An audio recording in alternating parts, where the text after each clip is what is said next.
The largest interest rate hike in nearly 3 decades delivered by the Federal Reserve just a few hours ago. The 3/4 of a percentage point lift aimed at taming high inflation. But the Fed warning that more large interest rate increases are on the way, raising the risk of a recession. The high inflation impacting us all. And our Brittany Kleinpeter breaks down how this rate hike could affect anyone who uses a credit card.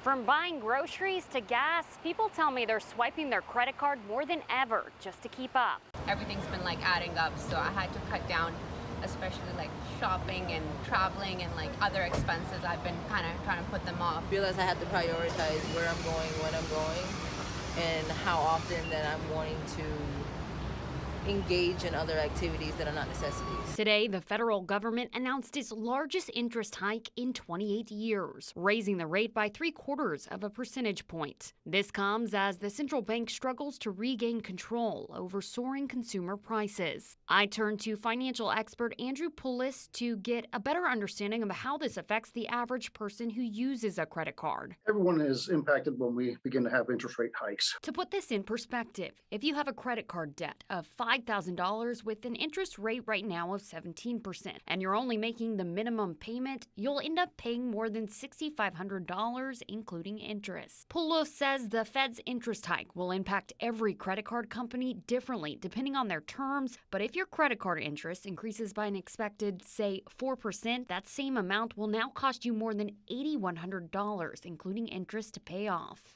As you can see, if you're only making the minimum payment, you'll end up paying thousands more. According to a recent Experian study, Georgia currently ranks in the top 10 states for residents with the highest amount of debt, averaging more than $6,000. Polos says he doesn't expect that to improve. More and more people will begin to incur debt because they can't afford the daily basic needs that they need with the current inflation environment. Ahead at 6, I'm going to take a closer look at how you can keep up with these rise in interest rates, as well as when it will impact you.